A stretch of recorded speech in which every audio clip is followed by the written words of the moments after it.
हरी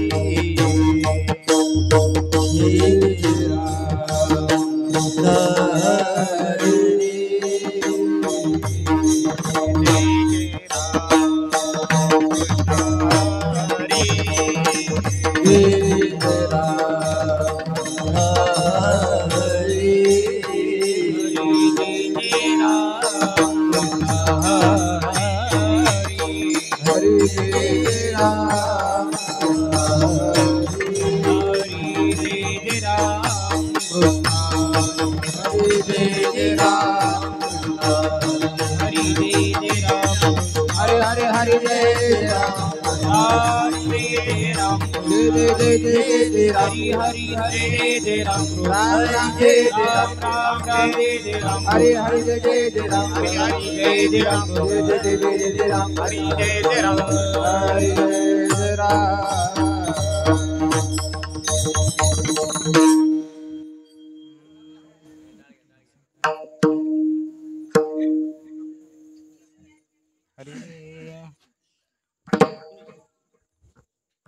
रूप पाहता लोचनी रूप पाहता लोचनी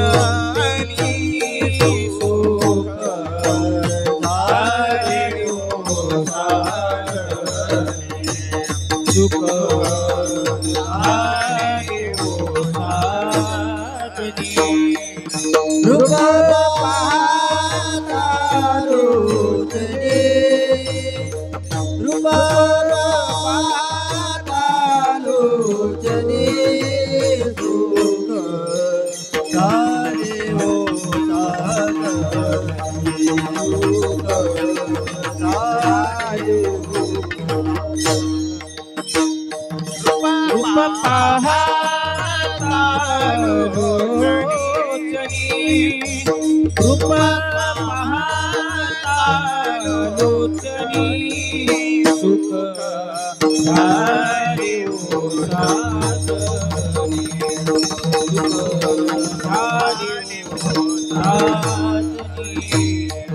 रूप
विठ्ठली आवडी तुहा विठ्ठल बरवा विठ्ठल बरवा तुहा विठ्ठल बरवा तुहा विठ्ठल बरवा तुहा माधव बरवा तुहा माधव बरवा विठ्ठल बरवा तुहा विठ्ठल बरवा तुहा माधव बरवा तुहा माधव बरवा तुहा विठ्ठल बरवा तुहा माधव बरवा तुहा माधव बरवा सर्व सुखाचे आकर सर्व सुखाचे आकर बाप रखुमा देवी वर बाप रखुमा देवी वर सर्व सुखाचे आकर सर्व सुखाचे आकर बाप रखुमा देवी वर बाप रखुमा देवी वर तुहा विठ्ठल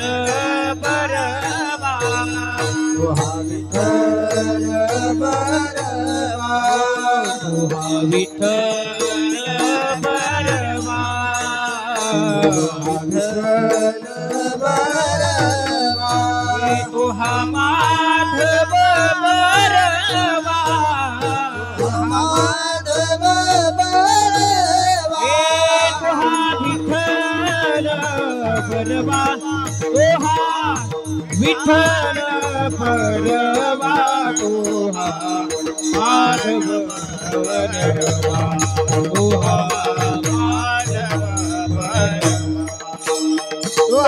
माधव बरवा तुहा विठ्ठल बरवा तुहा माधव बरवा तुहा माधव बरवा श्री राम श्री राम श्री राम श्री राम हरे जय राम कृष्ण हरे जय राम कृष्ण हरे जय राम कृष्ण हरे जय राम हरे जय राम हरे जय राम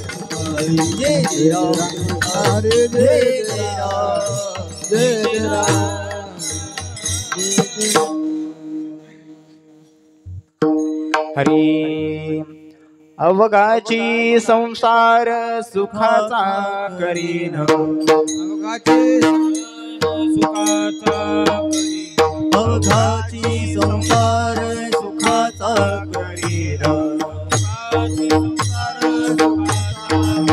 आनंदे भरीन तिनी लोके आनंदे भरीन तिनी लोके आनंदे भरीन तिनी लोके गायनाची संसार सुखाचा करीन अवघाची संसार सुखाचा करीन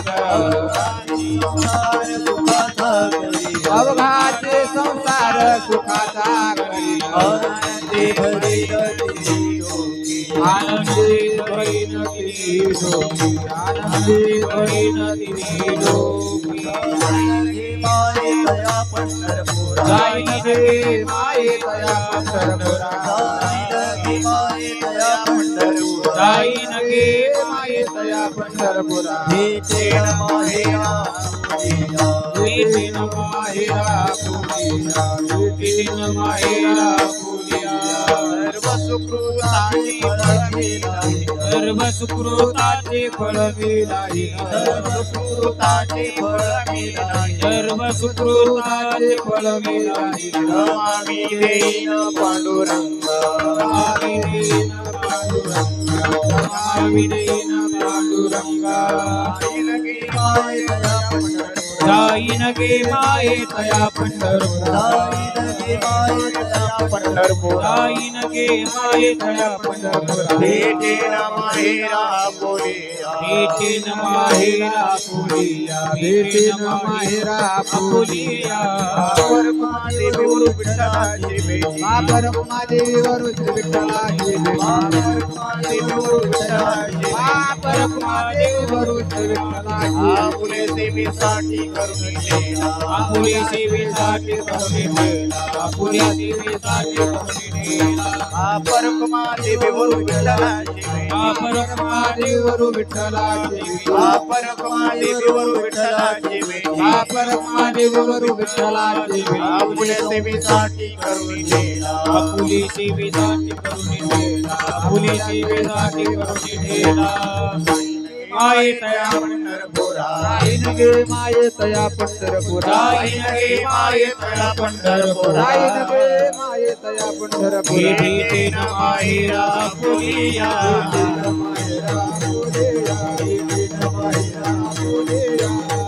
पार कुमाई पार कुमाई पार कुमाई पार कुमाई पार कुमाई पार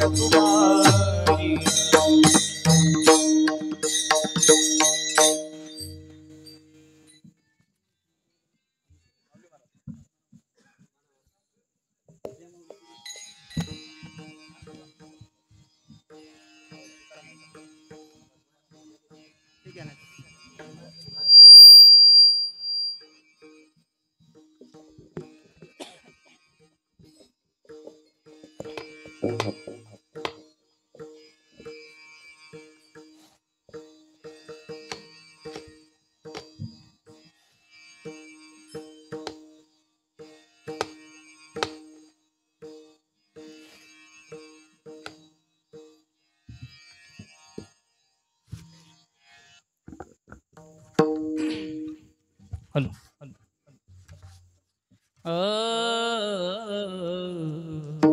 हॅलो थोडा आवाज वाढव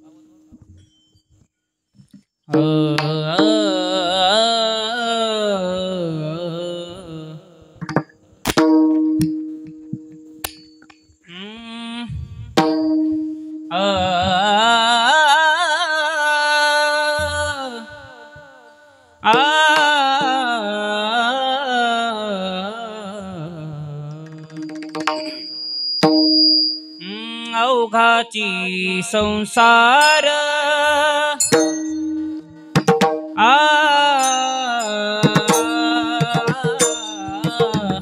अवघाची संसार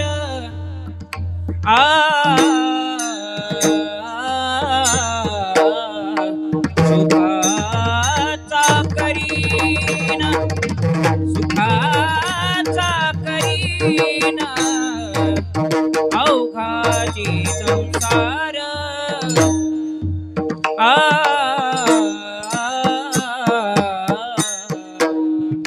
अवघाची संसार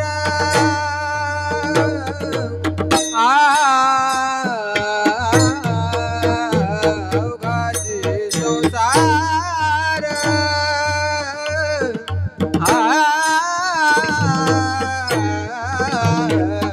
सुखाचा करेना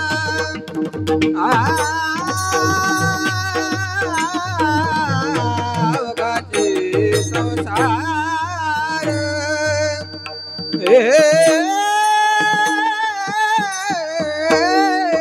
अवघाची संसार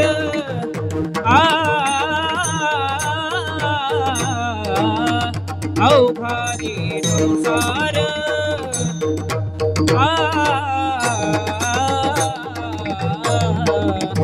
सुखाचा करीन सुखाचा करीन अवघाची संसार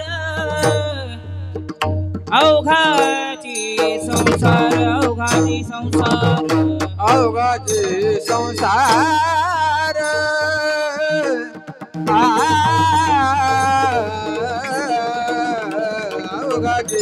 संसार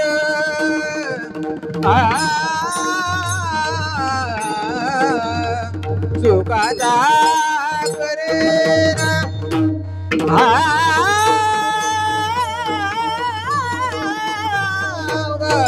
संसार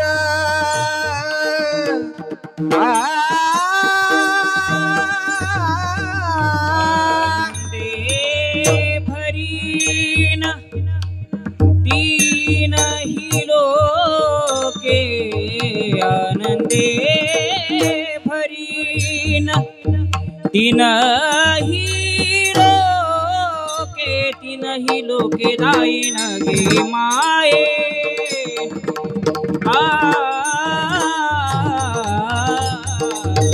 दाईन गे माये दया पंढरपुरा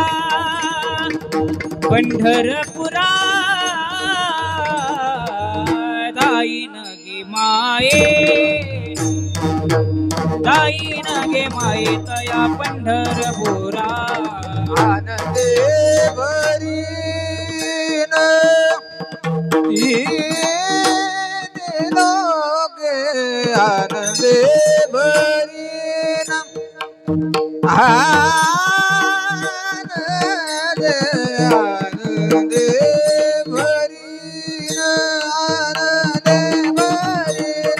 आनंदे भरीन आनंदे भरीन तीन लोके जाईन गे माये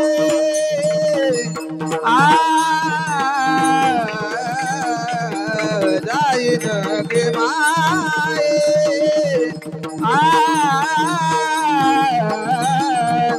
दया पंढरपुरा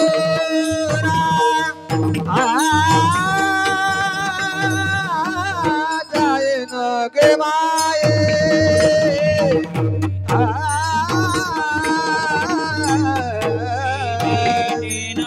माहेरा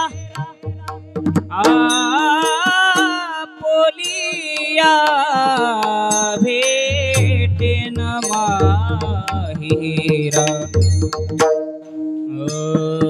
भेटेन माहेरा भेटेन माहेरा पुलिया पुलिया पुलिया भेटेन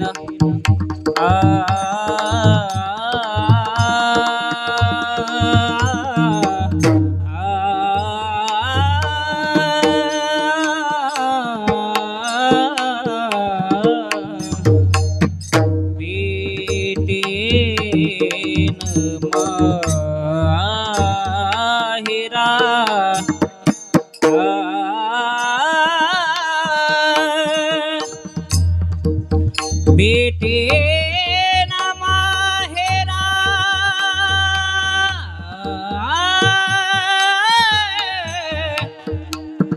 हे बेटे न माहेरा बेटे न माहेरा बोलिया बोलिया बेटे न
पंढरपुरा जाईन गे माये जाईन गे माये तया पंढरपुरा भेटेन माहेरा माहेरा माहेरा माहेरा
भेटेन माहेरा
भेटेन माहेरा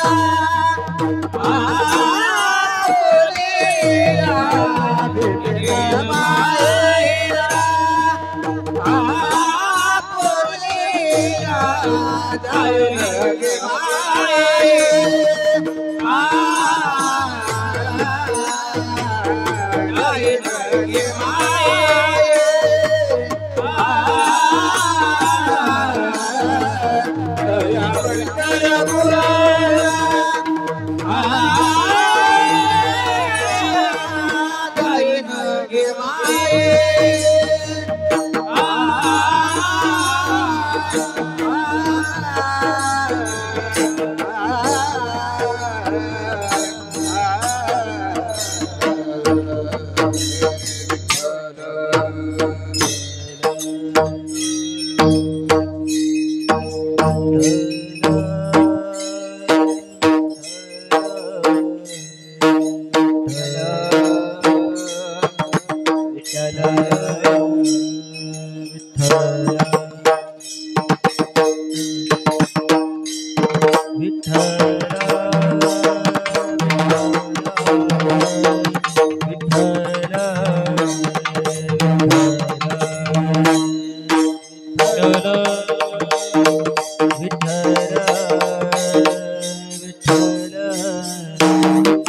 पंढरीनाथ भगवान की जय, माऊली ज्ञानेश्वर महाराज की जय, जगद्गुरु तुकाराम महाराज की जय, महाराज की जय।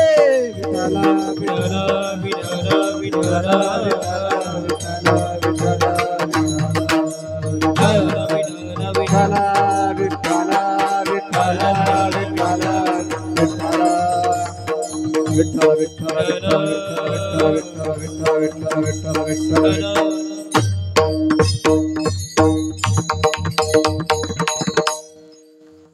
अवघाची संसार सुखाचा करीन, अवघाची संसार सुखाचा करीन, आनंदे भरीन तिन्ही लोके, जाईन गे माय तया पंढरपुरा, भेटेन माहेरा आपुलिया, सर्व सुकृताचे फळ मी लाहीन, सर्व सुकृताचे फळ मी लाहीन, क्षमा मी देईन पांडुरंगा, जाईन गे माय तया पंढरपुरा, भेटेन माहेरा आपुलिया।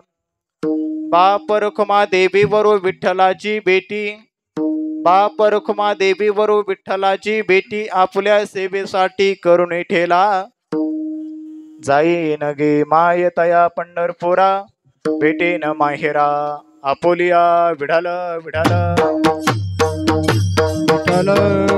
विठ्ठल विठ्ठल विठ्ठल विठ्ठल विठ्ठल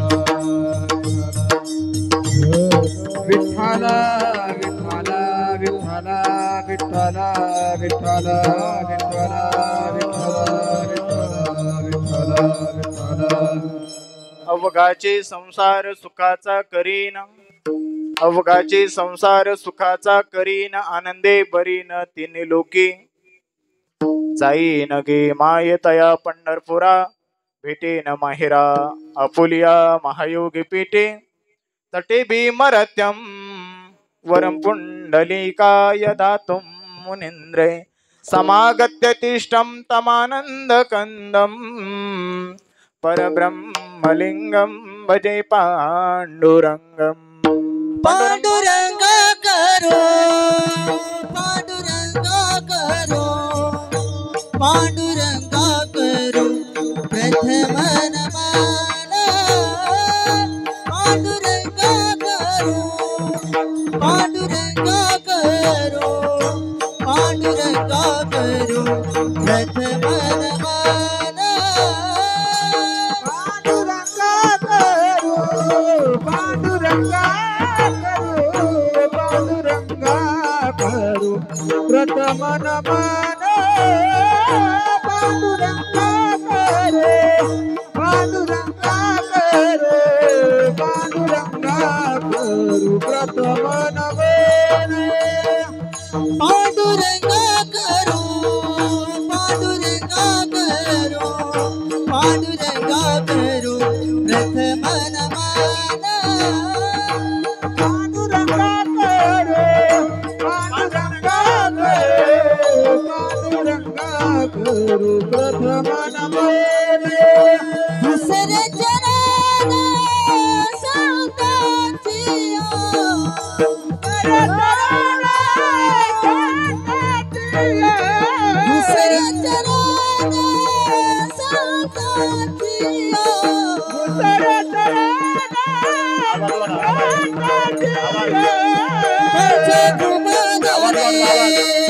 कृपादाने त्यांच्या कृपादाने गतीचा विस्तारो त्यांच्या कृपादाने त्यांच्या कृपादाने त्यांच्या कृपादाने गतीचा विस्तारो त्यांच्या कृपादाने त्यांच्या कृपादाने त्यांच्या कृपादाने गतीचा विस्तारो त्यांच्या कृपादाने त्यांच्या कृपादाने त्यांच्या कृपादाने गतीचा विस्तारो पांडुरंगा करू प्रथम नमना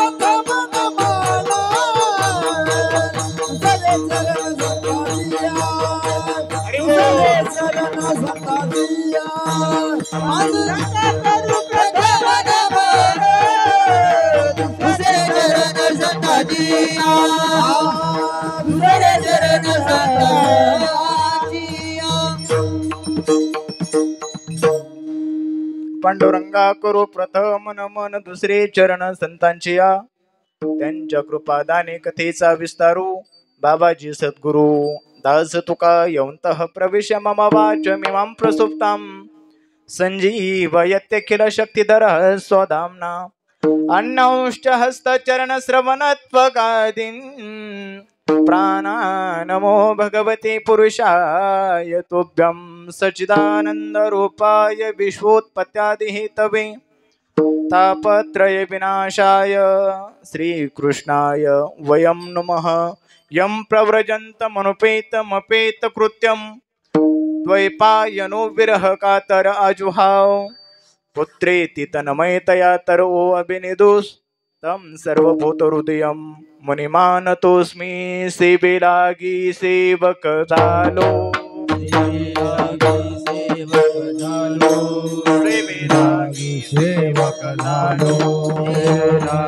सेवक झालो तुमच्या लागलो निज चरणा तुमच्या लागलो निज चरणा तुमच्या लागलो निज चरणा तुमच्या लागलो निज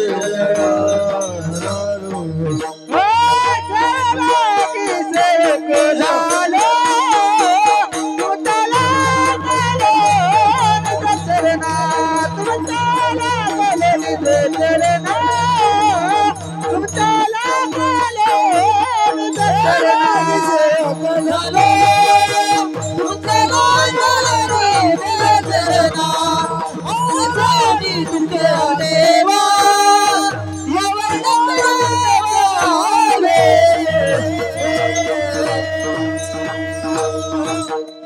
ज्ञानेशो भगवान विष्णु निवृत्तिर भगवान हरहर सोपानो भगवान ब्रह्मा मुक्ताख्या ब्रह्मचित कला संपाद्य ज्ञानंच विधाय भक्तिं विलोकितो येन समाधिराजः वैराग्यवन्तं सुविचारयुक्तं नमामि जोगं शिरसा गुरुंतं जयांचे केलिया स्मरण होय सकल विद्येंचे अधिकरण तेचे वंदू श्रीचरण श्री गुरूंचे जयाचे नि आठवे शब्दसृष्टी आंगवे सारस्वत आगवे जिभेशी ये वकृत्वा गोडपणे अमृताते पारुखे मने रस होते ओळंगणे अक्षराशी भावाचे अवतरण अवतरपिती खून हाता चढे संपूर्ण तत्वभेद श्री गुरूंचे पाय ते हृदय घेऊसोनी ठाय ते एवढे भाग्य होय उन्मेषाशी ते नमस्कारुण आता नमो ज्ञानेश्वरा नमो ज्ञानेश्वरा नमो ज्ञानेश्वरा नमो ज्ञानेश्वरा नमो ज्ञानेश्वरा नमो ज्ञानेश्वरा नमो ज्ञानेश्वरा नमो ज्ञानेश्वरा नमो ज्ञानेश्वरा नमो ज्ञानेश्वरा नमो ज्ञानेश्वरा नमो ज्ञानेश्वरा नमो ज्ञानेश्वरा नमो ज्ञानेश्वरा निवृत्ते उदारा सोपान देवा सोपान देवा निवृत्ती उतारा सोपान देवा उतारा सोपान देवा मुक्ताबाई नमो त्रिभुवन पावनी मुक्ताबाई नमो त्रिभुवन पावनी मुक्ताबाई नमो त्रिभुवन पावनी मुक्ताबाई नमो त्रिभुवन पावनी मुक्ताबाई नमो त्रिभुवन पावनी मुक्ताबाई नमो त्रिभुवन पावनी नमो त्रिभुवन पावनी नमो त्रिभुवन पावनी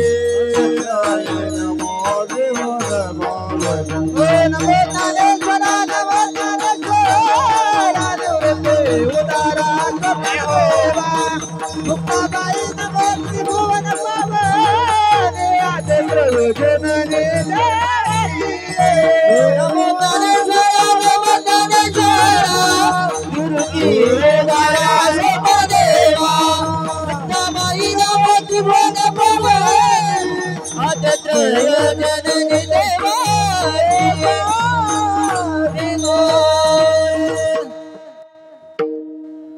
नमो ज्ञानेश्वर नमो ज्ञानेश्वर निवृत्ती उतारा देवा मुक्ताबाई नमो त्रिभुवन पावनी आदि प्रयोजनने नमो ज्ञानेश्वरा निवृत्ती उद्धारा सोपान देवा मुक्ताबाई नमो त्रिभुवन पावनी आद्यत्रय जननी देवाची विठ्ठल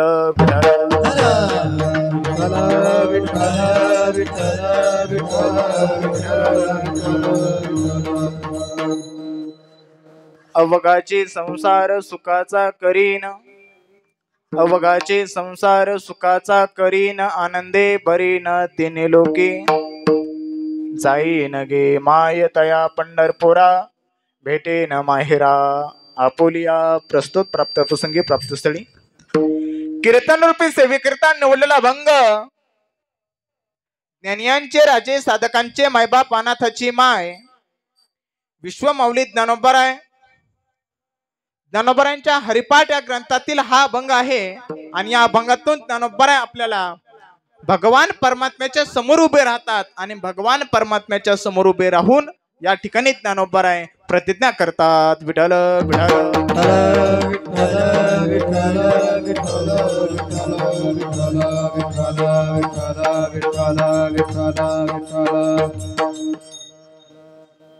अखिल कोट ब्रह्मांड नायक रुक्मिणी प्राण संजीवन जगत आधार पंढरीशी पांडुरंग परमात्मा ज्ञानियांचे राजे साधकांचे मायबाप अनाथाची माय विश्वमाऊली ज्ञानोबराय अखिल विश्वाच्या परमार्थात व्याप्त असलेले श्रीमंत श्री जगद्गुरु तुकोबराय आदी करून सर्व संत मंडळी सर्वांच्या असीम आघात कृपेने गेल्या अनेक वर्षापासून चालू असलेला हा अखंड हरिनाम सप्ताह तथा श्रीमद भागवत कथा ज्ञानयज्ञ सोहळा श्री क्षेत्र पंढरपूर या ठिकाणी महाराज तुम्ही परभणी जिल्ह्यातून या ठिकाणी येऊन गेल्या अनेक वर्षापासून ही भव्यदिव्य परंपरा आहे आणि या परंपरेतील आज 4थ्या दिवसाची कीर्तन रूपी सेवा बरोबर 4था दिवस 4थ्या दिवसाची कीर्तन रूपी सेवा माझे परमस्नेही परममित्र गजानन महाराज वैरागर जोग महाराज वारकरी शिक्षण संस्था माजी विद्यार्थी संगीत विशारद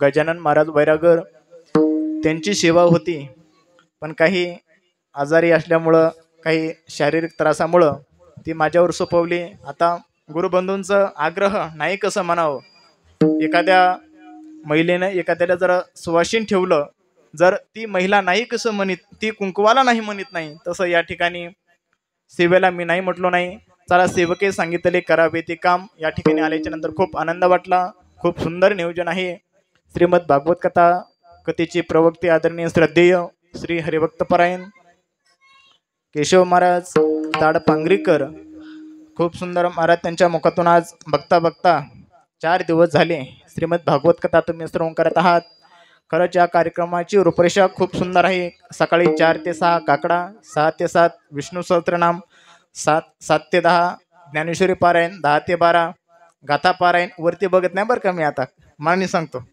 12 ते 2 पंगत 2 ते 5 श्रीमद भागवत कथा 5 ते 6 हरिपाठ बरोबर 7 ते 9 कीर्तन आणि 9 ते 11 आपला 9 ते 4 जागर अशी भव्य दिव्य परंपरा या ठिकाणी आल्याच्या नंतर खूप आनंद वाटला खरंच आपल्या या ठिकाणी आल्याच्या नंतर खरंच आपल्या या सप्ताहाची प्रेरणास्थान गुरुनाम गुरु आदरणीय श्रद्धेय अच्युत महाराज दस्तापूरकर यांच्या मार्गदर्शनाने चालू असलेला हा भव्य दिव्य अखंड हरिनाम सप्ताह. खरंच या सप्ताहाला जवळजवळ आज किती वर्ष झाले? पहिलंच वर्ष. वा, खूप सुंदर नियोजन. पहिला असताना सुद्धा एवढं मोठं नियोजन आणि या ठिकाणी सगळे कामाचे दिवस असताना सुद्धा एवढे लोक आले. सर्वात भाग्याचं म्हणावं लागेल, कारण या ठिकाणी आपण इतर ठिकाणी आपण कुठेही जाऊ शकतो, पण ही पंढरी म्हणजे भगवान परमात्म्याची ही मांडी आहे आणि भगवान परमात्म्याच्या मांडीवरती आपण सगळेजण या ठिकाणी बसलेलो आहोत. खरंच माझं भाग्य म्हणावं लागेल की या ठिकाणी माझी सेवा या ठिकाणी होते. म्हणून विशेष आपल्याच गावचे आदरणीय श्रद्धेय संस्थेचे अध्यक्ष महाराजांचं काय नाव? पांडुरंग महाराज वैरागर, त्यांचे सुद्धा मृदंग विशारद पांडुरंग महाराज वैरागर माझेच नाव करीत बरं का. माझं नाव सुद्धा पांडुरंगच आहे. ते या ठिकाणी आपले 50 विद्यार्थी घेऊन या ठिकाणी उपस्थित आहेत. त्यांचे सुद्धा खूप खूप आभार. त्यांचे आभार मानण्यापेक्षा खरं त्यांचं टाळी वाजून आपण स्वागत करायला पाहिजे. आणि त्यासमवेत सर्वच आपल्या गावकरी मंडळी, विशेष आमच्या जोग महाराज वारकरी शिक्षण संस्थेचे माजी विद्यार्थी संगीत विशारद ज्ञानेश्वर महाराज अंडील, ते सुद्धा आज या ठिकाणी उपस्थित आहेत. त्यासमवेत सगळे जेवढे गुरुबंधू आहेत त्यांचे एकाचंही नाव माहीत नाही, पण सगळे आम्ही एका माईचे लेकर आहोत.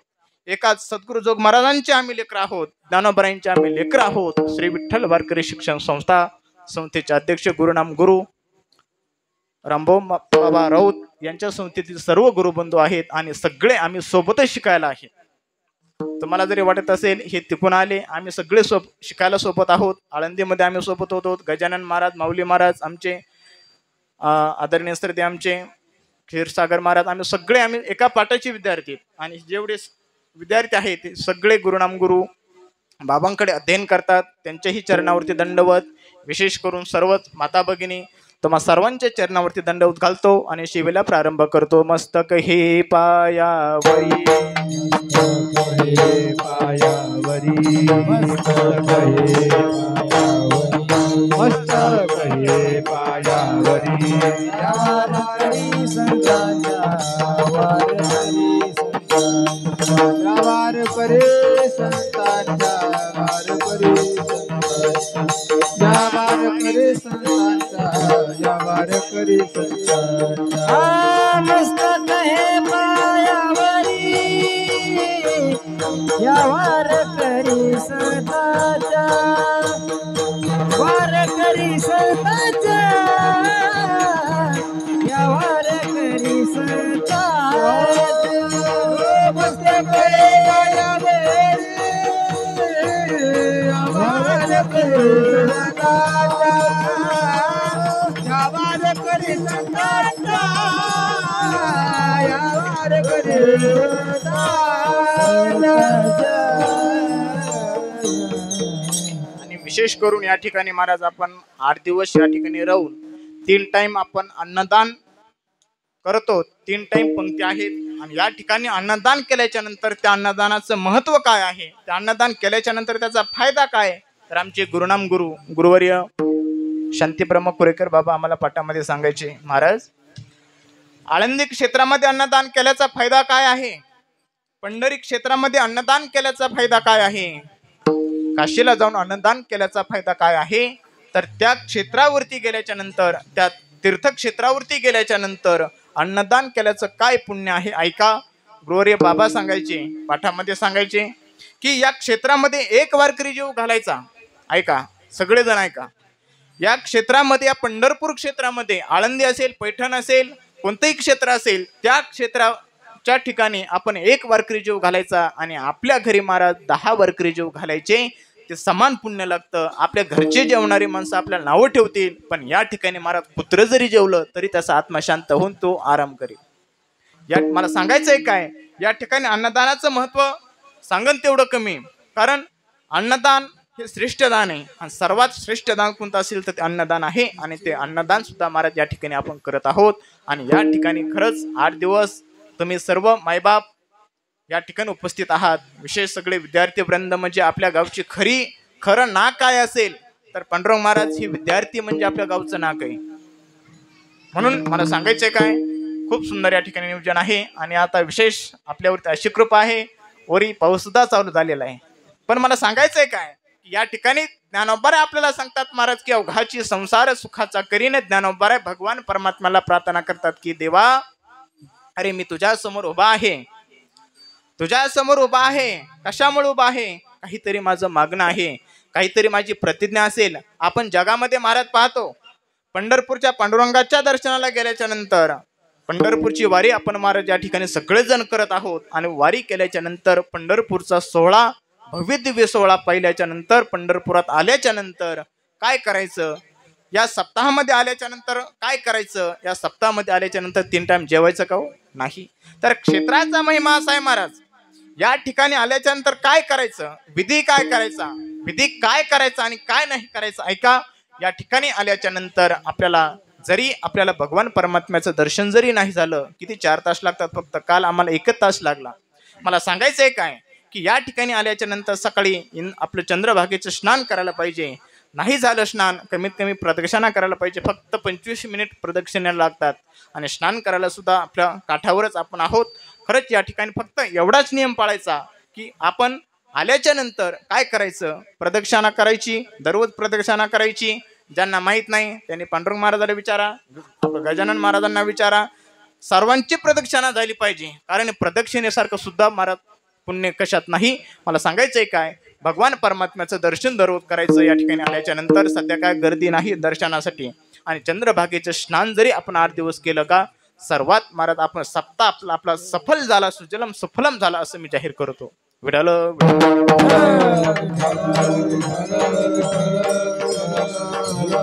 अनेक जणांनी भगवान परमात्म्याकडे महाराज प्रार्थना केल्या, भगवान ज्ञानोबरायांनी प्रार्थना केली. असे अनेक महाराज आपलं संत चरित्र पाहायला भेटतील. कितीतरी संत चरित्र. रावणाकडे महाराज एवढी संपत्ती होती, एवढी संपत्ती होती. भगवान परमात्म्याकडे त्यांनी काय केले, प्रतिज्ञा केली, देवा अरे माझ्याकडे पैशाला कमी नाही, माझ्याकडे संपत्तीला कमी नाही, समर्थाचे घरी सकळ संपदा, माझ्याकडे काहीच कमी नाही देवा, नाही तुटी कदा कास याची मी अशी प्रतिज्ञा करतो. कारण माझ्याकडे एवढा पैसा आहे, एवढं सोनं आहे माझ्याकडे, एवढं चांदी माझ्याकडं, मी माझ्या संपत्तीच्या जोरावरती, माझ्या पैशाच्या जोरावरती मी भगवान परमात्म्याला प्रार्थना करतो.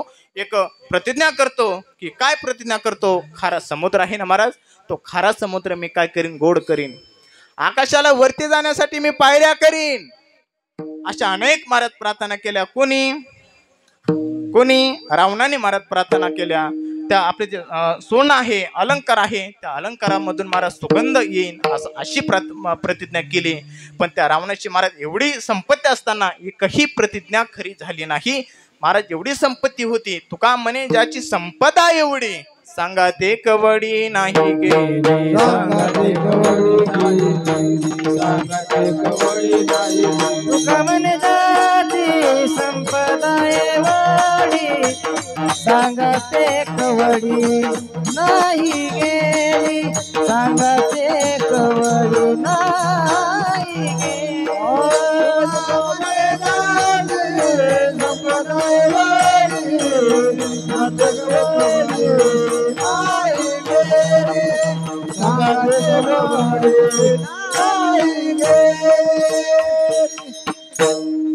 अशा अनेक महाराज प्रार्थना केल्या. रावणाने काय प्रतिज्ञा केली, तुका म्हणे ज्याची संपदा एवढी महाराज त्याच्याकडे संपत्ती होती, सांगा ते कवडी नाही गेली.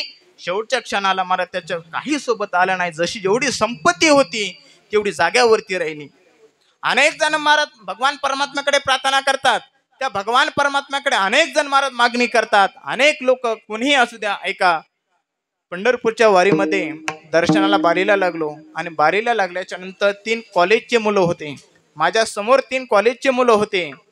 आणि ते 3 मुलं मला म्हटले, महाराज तुम्ही भगवान परमात्म्याला तुम्ही काय मागणार आहात. तर भगवान परमात्म्याला मी सांगितलं त्यांना, बाळांनो भगवान परमात्म्याला मी एकच मागणार आहे की देवा तुझा आणि माझा विसर होऊ देऊ नको, एवढंच माझ्या जीवनामध्ये मला दे. मी जोपर्यंत मी आहे तोपर्यंत फक्त तुझी आणि माझी ताटातूट होऊ देऊ नको, एवढंच मला मागणं दे, माझं बाकीचं मला काही नको. मी म्हटलं बाळांना तुम्हाला काय पाहिजे. ते आता कॉलेज कुमार होते. आणि तिन्ही सावळे होते. ऐका कसे होते, तिघही सावळे होते. एक जणाला विचारलं, त्यांना भगवान परमात्मा प्रसन्न झाले आणि भगवान परमात्मा प्रसन्न झाल्याच्या नंतर भगवंताला त्यांनी एकाने सांगितलं की देवा, मी एवढा सावळा आहे, मला काय करा, गोर करा गोर. मधवा गेला, देवाने विचारलं तुला काय पाहिजे. त्यावेळेला त्याने सांगितलं, महाराज देवा, त्या मुलाने जे मागितले ना त्याच्यापेक्षा मला दुप्पट द्या, त्याच्यापेक्षा मला दुप्पट पाहिजे. तिसऱ्याला विचारलं, तो सुद्धा सावळाच होता महाराज. त्याला विचारलं, देवा, भगवान परमात्म्याने त्यांना विचारलं काय पाहिजे. त्यावेळेला त्या मुलानं सांगितलं, देवा काय कर, त्या माझ्यासारखं त्या दोघांना कर. भगवान परमात्मा प्रसन्न झाला, पण आपलं काय मागावं हे कळालं नाही, वर्म कळालं नाही. विडाल विडाल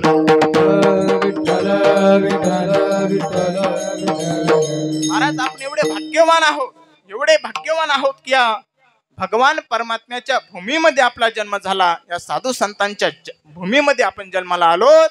ज्ञानोबरायांच्या कुळामध्ये महाराज आपला जन्म झाला. शांतीब्रह्म एकनाथ महाराजांच्या कुळामध्ये जन्म झाला आपला. ज्या ठिकाणी महाराज हे साधू संतांनी अवतार घेतला ना, त्या कुळामध्ये आपला जन्म झाला. आणि विशेष करून तुम्हाला सांगतो की या ज्ञानोबरायाच्या नंतर आपल्याला जन्म मिळाला, तुकोबरायाच्या नंतर आपल्याला जन्म मिळाला, शांतीब्रह्म एकनाथ महाराजांच्या नंतर आपल्याला जन्म मिळाला. आणि त्यांच्या अगोदर आपल्याला महाराज जन्म मिळाला असताना काय आपल्या माती काढाली नसती. आपलं भाग्य मानावं लागेल. अशा या पवित्र कुळामध्ये महाराज आपण जन्माला आलो. इतर देशामध्ये जर जन्माला आलो असतो ना, तिकडं महाराज देव धर्म काही मानत नाहीत, काही भजन नामस्मरण काहीच नाही.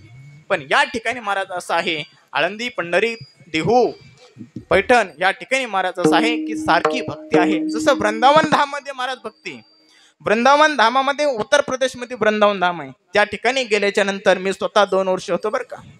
त्या ठिकाणी गेल्याच्या नंतर 5 वर्षाची एखादी मुलगी असू द्या, महाराज तिच्या वाणीतून फक्त काय येणार हो, राधे राधे राधे राधे राधे, फक्त भगवान परमात्म्याचं राधा राणीचं भजनच येणार. 80 वर्षाची म्हातारी असू द्या महाराज, फक्त आणि फक्त जप करणार, माळच जपणार. त्या ठिकाणी फक्त भक्ती आणि भक्तीच, दुसरं काहीच नाही. आपले काम आवरले की मनात राधेचं भजन करायचे.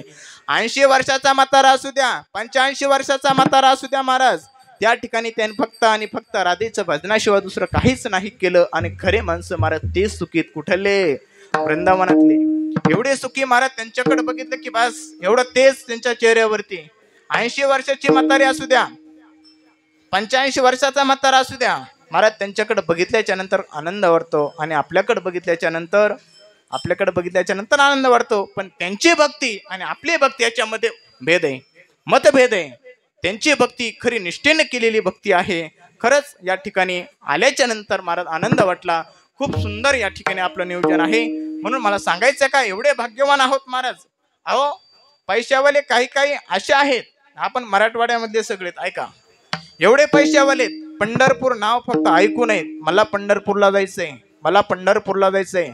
आता जून मध्ये महाराज आमच्या गावात मी काही वारकऱ्यांना म्हटलो चला पंढरपूरला. महाराज तुमचं काय, तुम्हाला मागणं पुढं फुफुटावड, आम्हाला सगळं सांभाळायचंय, आम्हाला बायको सांभाळायची, आम्हाला पोरगं सांभाळायचंय, आम्हाला आमच्या पोरी सांभाळायच्यात, पोरी आमचं ऐकणार, पोरा आमचं ऐकणार, आमची बायको मागून टोमणी दिली आणि तुम्ही म्हणतात चला पंढरपूरला. अहो मी इथं म्हणून तरी बरे, मी इथं नसल्यावर तर ही घरं ऐकणार आणि सगळंच आमच्या घरातलं गायब होईल. मुलगा एकीकड, मुलगी एकीकड.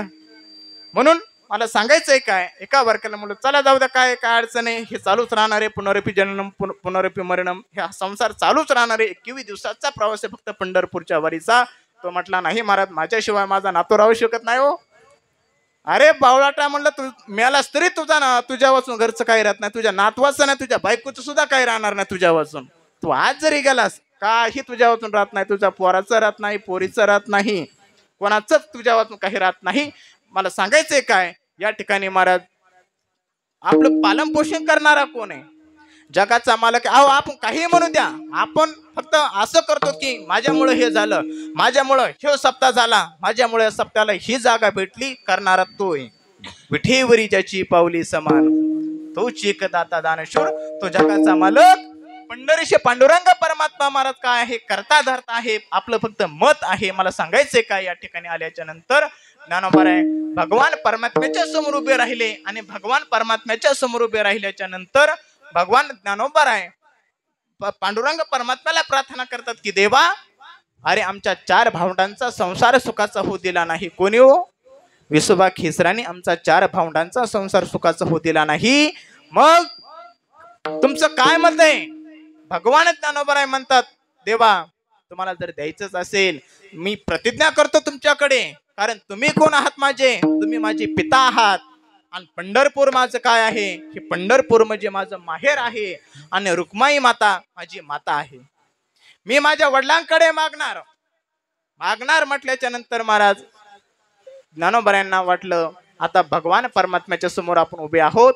आपण भगवान परमात्म्याला एकच प्रार्थना करू की देवा, आमचा चौघांचा संसार सुखाचा होऊ दिला नाही, पण या जगाचा संसार सुखाचा होण्यासाठी काय करावं लागेल? त्यावेळेला महाराज ज्ञानोबरायांनी प्रार्थना केली. कोणती प्रार्थना केली? कोणती प्रतिज्ञा केली? ते ज्ञानोबा अभंगाच्या पहिल्या अवघाची संसार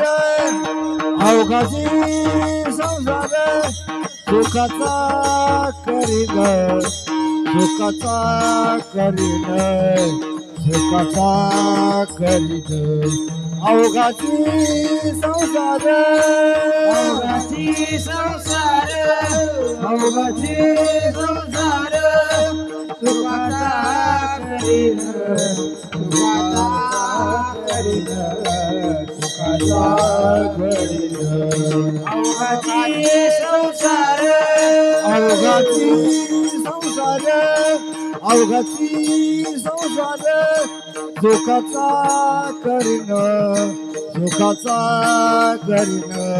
सुखाचा करीन अवघाची संसार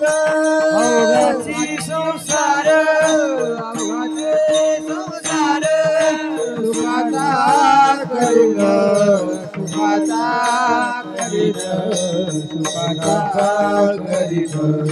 अवघाचे संसार आनंदे भरीन दिलोका आनंदे भरीन दिलोका आनंदे भरीन दिलोका आनंदे भरीन दिलोका जाईल गे माया दया पंढरपुरा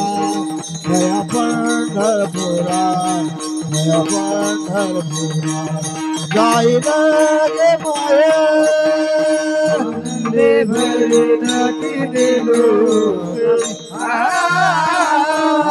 दे भरीन दिलो आनंदे भरीन आनंदे भरीन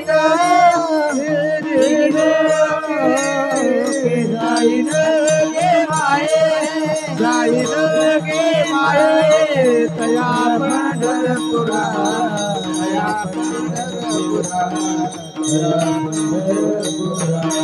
जाईन गे माये अवघाची संसार सुखाचा करीन आनंदे भरीन तिन्ही लोक आनंदे भरीन तिन्ही लोक अवघाची संसार सुखाचा करीन आनंदे भरीन तिन्ही लोक आनंदे भरीन तिन्ही लोक भगवान ज्ञानोबा आहे जगाच्या मालकाकडे महाराज प्रतिज्ञा करतात. काय प्रतिज्ञा करतात? अवघाची संसार सुखाचा करीन आनंदे बरीन तिने लोके. काही अज्ञात लोकांनी ज्ञानोबरांनी विचारलं, माऊली आहोत तुम्हाला आम्ही जवळून पाहिलं, तुमचं सगळं संत चरित्र पाहिलं, आम्ही आळंदीत राहणारे माणसं, आळंदीत राहिल्याच्या नंतर काही नाही केलं तरी आळंदीतलं सगळं ज्ञानोबरांचं चरित्र आम्हाला काय होतं माहित होतं. काही अज्ञात साधक ज्ञानोबराकडे गेले, काही अज्ञात व्यक्ती ज्ञानोबराकडे गेले, म्हटले माऊली अहो तुम्हाला आळंदी क्षेत्रामध्ये तुम्हाला इंद्रायणीवरती पाणी सुद्धा भरू दिलं नाही. रुक्मिणी माता जर पाणी भरायला आल्या तर त्यांच्या अंगावरती शेण टाकलं जातं, त्यांच्या अंगावरती चिखल फेकला जातो आणि तुम्ही प्रार्थना करतात की अवघाची संसार सुखाचा करीन. तुम्ही काय केलं? कोणाचा आधार घेतला? त्यावेळेला भगवान ज्ञानोबा म्हणतात की पंढरपूर हे माझं काय आहे, माहेर आहे. आणि माहेर माझं कसं आहे, कारण माहेर आहे आणि माहेरात माझे आई वडील राहतात. माझे वडील कोण आहेत, भगवान परमात्मा माझे वडील आहेत. आणि माझी आई कोण आहे, तर माझी आई रुक्मिणी माता आहे. आणि पंढरी हे माझं माहेर आहे. मी काय करणार, मी माझ्या माहेराला जाणार आणि माहेराला गेल्याच्या नंतर काय करणार, मी त्या भगवान परमात्म्याला मी माझं काय सांगणार, माझी जे मला कमी ते भगवान परमात्म्याला सांगणार आणि जगाचा संसार सुजलम सुफलम करणार. मग महाराज तुम्ही सुजलम सुफलम केला, पण काय केलं, तर ज्ञानोबा या ठिकाणी सांगतात की तो भगवान परमात्मा आहे ना, त्या भगवान परमात्म्याचे पाय मी माझ्या चित्तामध्ये धारण केले आणि जगाचा संसार सुखाचा केला. अजी संसार सुफल झाला गे माये, देखिले पाय विठोबाचे, देखिले पाय विठोबा, देखिले पाय विठोबा, देखिले पाय विठोबा. आजी संसार सुफला लागे माये, देखिले पाय विठोबाचे, देखिले पाय विठोबाचे. लागे माये, देखिले पाय विठोबाचे, देखिले पाय विठोबाचे.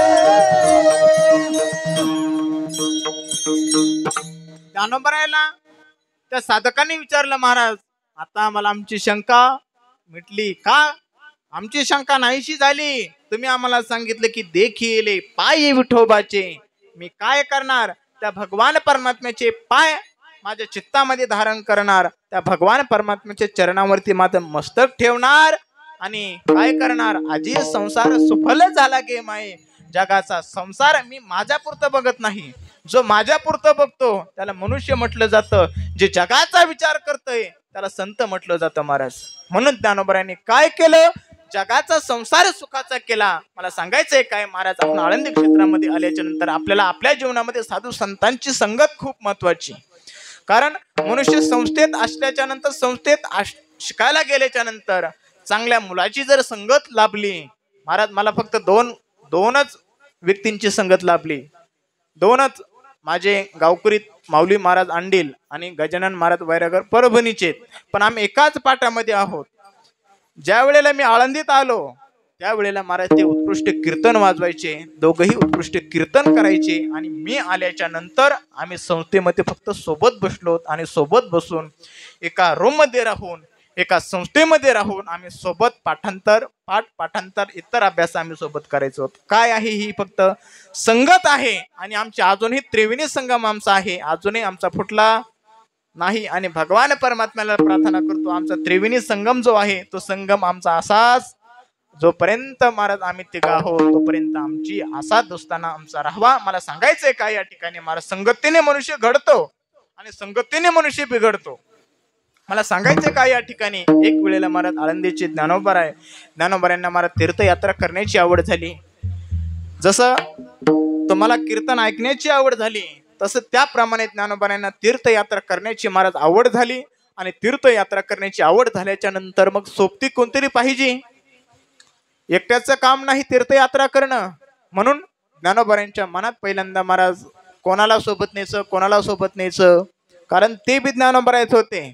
ज्ञानोबराय आणि भगवान परमात्मा वेगळे नाहीच, भगवान परमात्मा आणि ज्ञानोबरा एकच आहेत. तो मी नाही आणि तुझा ज्ञानदेव आत्मा माझा. ज्ञानोबराय आणि भगवान परमात्मा एकच आहेत. आळंदीचे महावैष्णव ज्ञानोबरांच्या मनात आलं की आपण भगवान परमात्म्याचे लढेवाळ भक्त कोण, नामदेव महाराज. नामदेव महाराजांना आपण सोबत न्यावं.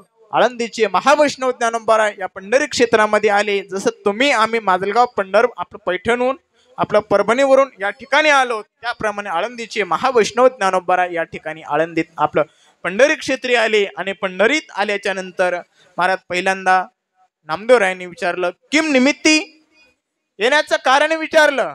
ज्ञानोबरायांनी सांगितलं, नामा अरे मला तीर्थयात्रा करण्याची इच्छा झाली, पण करायची तर तुझ्यासोबतच करायची. मला इतर सोबती भरपूर आहेत, पण मला तुझ्यासोबत तुमच्या सोबत मला तीर्थयात्रा करायची. पण नामदेव महाराजांचं असं होतं, महाराज भगवान परमात्म्याचे चरण सोडून, भगवान परमात्म्याला सोडून इतरत्र न राहणारे नामदेव महाराज त्यावेळेला खिन्न अवस्थेमध्ये झाले आणि मधला बायपास सांगितला, मधला मार्ग सांगितला. ज्ञानोबारायांना सांगितलं की तुम्ही काय करा, भगवान परमात्म्याला विचारा. भगवान परमात्म्याकडे गेल्याच्या नंतर ज्ञानोबराय त्या ठिकाणी गेले आणि गेल्याच्या नंतर महाराज ज्ञानोबरायांनी भगवान परमात्म्याच्या चरणावरती दंडवत घातला. श्री संताची या माथा चरणावरी साष्टांग हे करी दंडवत, साष्टांग दंडवत घातला. आणि दंडवत घातल्याच्या नंतर विचारलं, माऊली कशासाठी आलेले आहात?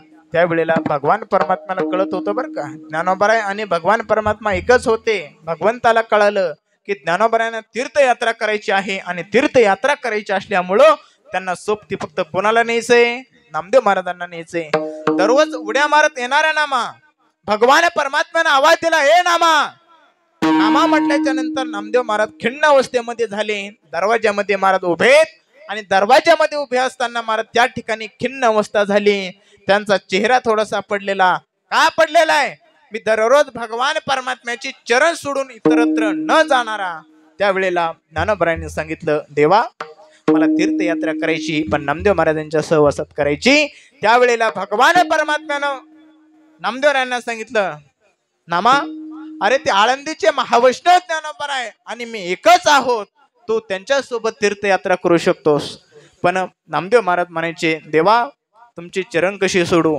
आमचे गुरुवरे बाबा सांगत असतात, एखाद्या शिष्याला जर काम सांगितलं, सेवा सांगितली, अरे बाळाच आपल्या आश्रम सगळा झाडून काढायचा आहे, आपल्या आश्रमामध्ये दोन तीन दिवसांनी सप्ताह येणार आहे किंवा आपल्या आश्रमाचा सप्ताह चालू होणार आहे. त्यावेळेला शिष्य मंडळी सांगतात गुरुजीला, गुरुजी तुमची चरण कशी सोडू?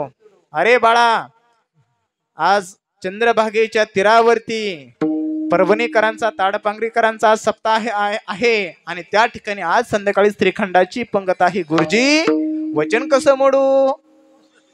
पंगत म्हटल्याच्या नंतर तुमचं वचन कसं मोडू? आणि सेवा म्हटल्याच्या नंतर महाराज गुरुजी तुमचे चरण कसे सोडू? पण या ठिकाणी मला सांगायचंय काय की नामदेवरायांना महाराज परवानगी दिली, भगवान परमात्म्यानं परवानगी दिली आणि दोघही महाराज तीर्थयात्रेला गेले. आणि तीर्थयात्रेला गेल्याच्या नंतर अनेक वर्ष महाराज दोघं सोबत राहिले आणि सोबत राहिल्याच्या नंतर सबंध भारताची तीर्थयात्रा झाली. आणि सबंध भारताची तीर्थयात्रा झाल्याच्या नंतर दोघही महाराज आळंदीचे महावैष्णव ज्ञानोबराय आळंदीला आले. पंढरपूरचे नामदेवराय या पंढरी क्षेत्रामध्ये आले आणि या पंढरी क्षेत्रामध्ये आल्याच्या नंतर भगवान परमात्म्याला असं वाटलं की माझा लढेवाळ भक्त नामा नामदेवराय सबंध भारताची तीर्थयात्रा करून आलेत. आणि सबंध भारताची तीर्थयात्रा केल्याच्या नंतर मग काय करायचं असतं? बोला. माऊंद करायचं असतं. भगवान परमात्म्याला असं वाटलं की आता आपले नामदेवराय माझा लढवाळ भक्त नामा आता तीर्थयात्रा करून आलेला आहे, मग काय करायचं? आपण त्यांचं माऊंद करायचं. महाराज माऊंद करायचं म्हटल्याच्या नंतर महाराज सगळी खाटाटोप आपल्याला करावं लागते. पण तो भगवान परमात्मा महाराज आणि नामदेवरायांचा माऊंद एवढा खूप मोठा महाराज सोहळा. त्या माऊंद्याचा अनेक साधू ऋषी मुनी त्या ठिकाणी दुपारी जेवायला आले. कीर्तन झालं. कीर्तन झाल्याच्या नंतर सगळे जेवायला बसले आणि जेवण झाल्याच्या नंतर काही साधक चर्चा करत होते. काही साधकांनी नामदेवरायांना विचारलं, नामदेव महाराज अहो तुम्ही त्या आळंदीच्या महावैष्णव ज्ञानोबरायांच्या संगतीमध्ये तुम्ही सबंध भारताची तीर्थयात्रा केली हो? हो म्हटले केली. म्हटलं मग त्यांच्या संगतीमध्ये गेल्याच्या नंतर तुम्हाला काय लाभ झाला का? तुम्हाला काय अनुभूती आली का? त्यावेळेला महाराज नामदेवरायांच्या मुखातून शब्द निघले, संत संगतीचे काय सांगू सुख आपण पारी नाही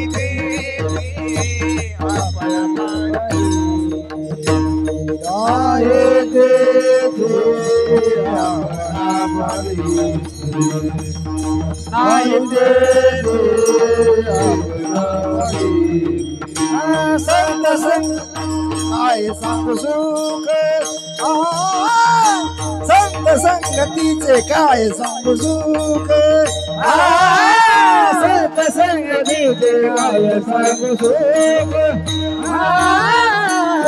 संगतीचे काय सांगू सुख आपण बरे देते आपण बाळगे नाही देते आपण बाळगे नाही देते आपण बाळगे नाही देते आपण बाळगे नाही देते नाही देते साधू थोर जाना साधू थोर जाना साधू थोर जाना साधू थोर जाना आपण बाळगे नाही देते आपण बाळगे नाही देते आपण नाही देते आपण बारीके नाही देते आपण बारीके नाही देते आपण नाही देते साधू थोर जाना साधू थोर जाना साधू थोर जाना साधू थोर जाना त्यावेळेला महाराज नामदेवरायाच्या मुखातून शब्द निघाले. काय शब्द निघाले हो? संत संगतीचे काय सांगू सुख, या संतांच्या संगतीमध्ये गेल्याच्या नंतर मला काय सुख झालं हे मला सांगता येईना. आपणा पारिके नाही तेथे, त्या सुखाला मर्यादा नाही. कारण ते साधू संत कसे साधू थोर जाना साधू थोर जाना, म्हणून महाराज त्यांच्या संगतीमध्ये गेल्याच्या नंतर मला किती सुख झालं मी माझ्या वाणीने सांगू शकत नाही. माझी वाणी अपुरे पोटते, काय वाणू आता न पुरे हे वाणी, माझी वाणी अपुरे पोटते, मी सांगू शकत नाही. एवढंच माझ्या जीवनामध्ये मला सुख प्राप्त झालं. महाराज फक्त ज्ञानोबारायांनी आणि नामदेवरायांनी तीर्थयात्रा केली का? नाही. तर एक वेळेला महाराज पैठण क्षेत्री शांतीब्रह्म एकनाथ महाराजांनी सुद्धा यात्रेला गेले. गावाला सगळे गावातले भजनी मंडळ घेऊन गेले, गावातले वारकरी घेऊन गेले. हरिद्वारला, ऋषिकेला, वृंदावन धाम, चारधाम सगळीकडे गेले. रामेश्वरला गेले आणि रामेश्वरला गेल्याच्या नंतर महाराज वाळवंट त्या ठिकाणी होतं. आपल्यासोबत कावड होती आणि कावड असल्यामुळे महाराजांनी काय केली, ती कावड पाण्याने भरून घेतली होती. आणि रामेश्वर मध्ये महाराज एवढा उन्हाळ्याच्या दिवसामध्ये असंच वाळवंटामध्ये एक गाढव पाण्या वाचून तरपडत होतं. आणि पाण्या वाचून तरपडत असल्यामुळं त्यावेळेला महाराज सगळी दिंडी निघली. आता सोबत असल्याच्या नंतर सगळे सोबत निघाले आणि सोबत निघाल्याच्या नंतर त्या ठिकाणी महाराज त्या ठिकाणी ते गाढव पाण्या वाचून व्याकुळ झालेलं होतं. उन्हाचा कडकडाट होता आणि उन्हाचा कडकडाट असल्यामुळं महाराज काय झालं, त्या गाढवाला तहान लागलेली होती. त्या एकनाथ महाराजांनी आपल्या कावडीतलं पाणी घेतलं आणि त्या कोणाला पाजलं गाढवाला पाजलं. गाढवाला पाजल्याच्या नंतर महाराज काही साधकांनी काही गावातले विरोध केला. हो महाराज अहो तुम्ही कोणाला पाणी पाजायला लागले, कोणाला पाणी पाजायला लागले, अहो ते गाढव आहे तुम्हाला दिसायले का नाही म्हटल्याच्या नंतर महाराज म्हटले, अरे त्या गाढवामध्ये सुद्धा देव आहे, माणसामध्ये देव आहे हे तर माणसाला गाढवाला सुद्धा कळतं. पण त्या गाढवामध्ये सुद्धा काय आहे महाराज, आत्मा आहे, त्याच्यामध्ये सुद्धा देव आहे. त्या गाढवाला पाणी पाजल्यामध्ये काय झालं, भूतदया गाई पशुचे पालन तान्हेल्या जीवन वना माझी. अरे जे वनामध्ये जे पशु पक्षी आहेत त्यांना सुद्धा महाराज काय केलं पाहिजे, पाणी पाजलं पाहिजे. आमच्या जोगमारा समितीचे विद्यार्थी, श्री विठ्ठल आश्रमाचे विद्यार्थी महाराज भंडारा डोंगरावरती गाथा पाठांतर करायला जातात. कधी संस्था पूर्ण झाल्याच्या नंतर 4 वर्ष पूर्ण झाल्याच्या नंतर पाठांतराला जातात. आणि अशीच उन्हाळ्याची दिवस असल्याच्या नंतर काय करतात, ते तेलाचा कॅन्ड असतो बघा, कशाचा, तेलाचा 15 किलोचा पत्री. त्या पत्र्याला काय करते, कॅन्ड काय करायचा, वरून कापायचा आणि वरून कापून काय करते, त्याला तार लावायची आणि पाण्याने भरून एका झाडाला लटकवायचा, अडकून द्यायचा. त्या ठिकाणी महाराज काय कशामुळे त्याला कोणी सांगितलं का? नाही, त्यांना कोणी सांगितलं, साधू संतांनी सांगितलं. भूतदया गाई पशुचे पालन तान्हेल्या जीवन वना माझी. त्या ठिकाणी महाराज साधकांनी काही विरोध केला. शांतीब्रह्म एकनाथ महाराजांना म्हटले, तुम्ही गाढवाला कसं पाणी पाडलं? म्हटलं, हो त्या गाढवामध्ये सुद्धा देव आहे. विठाल विठाल विठाल. एक वेळेला महाराज असं झालं, त्या पंढरी क्षेत्रामध्येच भगवान परमात्म्यानंच नामदेव महाराजांची परीक्षा घेतली. काय परीक्षा घेतली असेल बरं भगवंतानी? भगवान परमात्म्यानं कुत्र्याचं रूप धारण केलं आणि कुत्र्याचं रूप धारण केल्याच्या नंतर कोणाच्या घरी गेले? नामदेव महाराजांच्या घरी गेले. आणि त्या ठिकाणी गेल्याच्या नंतर नामदेव महाराजांच्या तिथं गेले आणि तिथे गेल्याच्या नंतर दोरडीमध्ये महाराज काही भाकरी होत्या, पोळ्या होत्या, चपात्या होत्या. भगवान परमात्म्यानं एक चपाती घेतली तोंडाने, जसं कुत्र एक चपाती घेऊन पळतं त्याप्रमाणे महाराज भगवान परमात्म्याने एका कुत्र्याच्या रूपामध्ये आले आणि कुत्र्याच्या रूपामध्ये आल्याच्या नंतर ती चपाती घेतली आणि पळायला लागली. नामदेव महाराजांनी आवाज दिला, देवा ओ देवा, थांबा थांबा थांबा थांबा. अहो ती पोळी कच्ची आहे, त्या पोळीला मला काय करू द्या, थोडस तूप लावू द्या. कारण तुम्ही जर ती कच्ची खाल्ली ना, कच्ची पोळी खाल्ली ना, तुमचं पोट दुखल. भगवान परमात्मा कोणत्या रूपात आलते हो? कोणत्या रूपात आलते? कुत्र्याच्या रूपामध्ये आलते. पण ते नामदेव रायांना कळालं की हा कुत्रा नाही, हा कुत्रा नाही, कोण आहे? जगाचा मालक पंढरीचे पांडुरंग परमात्मा आहे. आणि पंढरीचे पांडुरंग परमात्म्याने आपली काय केली? परीक्षा घेतली. आणि या परीक्षेमध्ये मी काय झालो? मी या परीक्षेमध्ये जिंकलो. कारण याचा का जिंकलो? तर भगवान परमात्म्याला इतरत्र सोडून न जाणारा मी नामा या परीक्षेमध्ये मी जिंकलो. विठाल विठाल. मला सांगायचंय काय महाराज, आपल्या जीवनामध्ये संगत खूप महत्वाची. साधू संत सांगतात महाराज, तुकोबराय म्हणतात की माझ्या जीवनामध्ये फक्त सत्संगती दे. ऐका, सत्संगती दे, विसंगती आणि कुसंगती माझ्या जीवनामध्ये नको. ऐका, प्रसंग असा सांगितला जातो, एक कर्नाटकची मुलगी होती आणि आपल्या महाराष्ट्रातला मुलगा होता. कर्नाटक मध्ये राहणारी मुलगी होती आणि आपल्या महाराष्ट्रातला मुलगा होता. यांचं लग्न जुळलं, पण यांचं कसं जुळलं हे मला सांगता येणार नाही. कारण तो तुकोबारायांचा काळ 350 वर्षापूर्वीचा काळ आहे. आणि 350 वर्षापूर्वी महाराज कसं त्यांचं जमलं, कसं हे मला सांगता येणार नाही. मी आजचं कंडिशन वेगळं आहे, पण त्या काळामध्ये महाराज मोबाईल नव्हते, कोणती सुविधा नव्हती. पण त्यांचं जमलं कसं? कारण एवढ्या लांबून कसं जमतंय हे मला सांगता येणार नाही. मला सांगायचंय काय, महाराज दोघांचंही लग्न ठरलं. महाराष्ट्रातला मुलगा, कर्नाटकातली मुलगी, त्यांचं जमलं कसं? दोघांचंही जमलं. कसं जमलं फक्त मला माहित नाही. पण त्यांचं जमल्याच्या नंतर काय झालं? दोघांचंही लग्न ठरलं महाराज. अतिशय भव्य दिव्य सोहळा झाला. कारण इतर प्रांतातली मुलगी आहे आणि महाराष्ट्रातला मुलगा आहे आणि कर्नाटकातली मुलगी आहे. मुलगी सुद्धा महाराज रूपवान होती. 18 वर्षाची मुलगी होती आणि मुलगा सुद्धा महाराज आपल्या मराठवाड्यातला 21 ते 21 वर्षाचा होता. कारण आता मर्यादाच अशी आहे की मुलीचं 18 वर्षाच्या कमी लग्न जर लावताना जर सापडलं तर त्यांच्या कारवाई होते. मला सांगायचंय काय, 18 वर्षाची मुलगी होती आणि 21 वर्षाचा मुलगा होता. त्यांचं जमलं कसं मला सांगता येणार नाही. म्हणून मला सांगायचंय काय, यांचं लग्न जमलं. दोघंही पती पत्नी. लग्न झाल्याच्या नंतर हा आपल्या पत्नीला आणायला गेला. कुठं? कर्नाटकला आणायला गेला. पण महाराज तिथं गेल्याच्या नंतर ट्रेनमध्ये बसल्याच्या नंतर एक गाव लागलं आणि गाव लागल्याच्या नंतर त्यानं आपल्या पत्नीला विचारलं. ट्रेनमध्ये जात असताना एवढं महाराज दोघांच्या मध्ये एवढं अंतर होतं. पती इथं होता तर पत्नी त्या साऊंड पशी होती. एवढं 50 फुटाचं अंतर होतं. काय एवढं अंतर होतं? मी त्याला विचारलं, हो काका, एवढं या ठिकाणी एवढं अंतर कसं काय? तुमच्यामध्ये दोघांमध्ये जोडप्यामध्ये एवढं अंतर कसं काय? आता आम्ही पाहतो ते वेगळंच पाहतो, पण तुमच्यामध्ये एवढं अंतर कसं काय? त्याने उत्तर दिलं, महाराज एवढं अंतर कशामुळं आहे? मला खात्री माझी बायको माझ्याच पाठीमागं येणार आहे, ही मला खात्री. अहो पण आता या कलियुगामध्ये आम्ही असं बघतो की नवीन लग्न झाल्याच्या नंतर पती पत्नी हातात हात देऊन फिरतात. हो, त्यावेळेला त्याने सुंदर उदाहरण दिलं, महाराज हे लग्न जे झालेले असतात ना, हे पळून लपडे करून लग्न झालेले असतात. त्या पतीला विश्वास नव्हता, आपल्या बायकोवरती विश्वास नाही की आपली बायको आपल्याला सोडून दुसरीकडे कुठं जाईल म्हणून हा विश्वास नाही. त्याच्यामुळं आम्ही हातात हात देऊन आम्ही पती पत्नी आम्ही काय करतो, फिरतो. म्हणून मला सांगायचंय काय, कारण आता महाराज कलियुग आहे आणि या कलियुगामध्ये लग्न जुळणं खूप सोपं झालंय. 50% लग्न शाळेतच जमतात, 50% लग्न शाळेतच जमतात, 75% लग्न 11वी 12वीला आपले जमतात आणि उर्वरित 25% बळच घरच्याच्या आग्रहाने इकडचे 12.5% आणि मुलीच्या घरचे 12.5% मिळून हे कसं 100% होतं आणि शेवट यांचा निकाल लागतो. मला सांगायचंय काय की आताची ही परिस्थिती, बस स्टँडला ओळख होती, कॉलेजमध्ये जमतं आणि संध्याकाळी